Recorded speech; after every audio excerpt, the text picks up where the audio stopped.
ako mismo, bakit ako pumayag doon sa archiving of the case.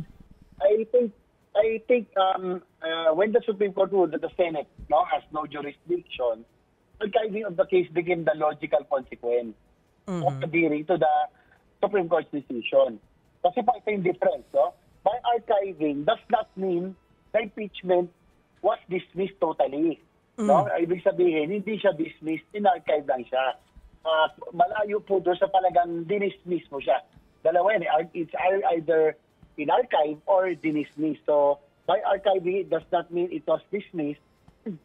Ito maganda na kaya binasa rin naman namin ito bago kami nag-decide na yung rules na just in case the Supreme Court reverses its decision, the Senate can revive the impeachment case anytime. Kumbaga, pag may mga 5 senador lang sa aming rules,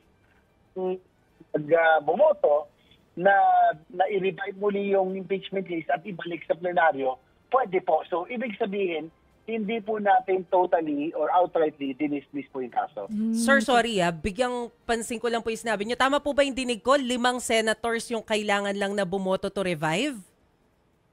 Parang yun yung naalala ko nung binasa ko yung rules bago kami bumoto. No? Pero it will take at least the senators or at least a majority of senators can choose to bring it back to the floor, no, or revive the impeachment case. So pwede, kumbaga posible po, hindi siya imposible, unlike if you really outrightly dismiss it. So just in case, kung sakali lang pong i-reverse po, magkakaroon po talaga ng botohan pala, ganun pala. So what would your vote be po? Well, as I mentioned that we have to respect ako equal branch of government. Kami po ang legislative, we make laws, but it's the Supreme Court or the judiciary which interprets the law. So, kaya naman kami bumoto nung aming boto ngayon dahil po nagkaroon ng Supreme Court decision, no? Sabi nga namin before, we were already ready for the impeachment trial to begin kasi nga, yan po ay aming pong tungkulin ayon sa saligang batas.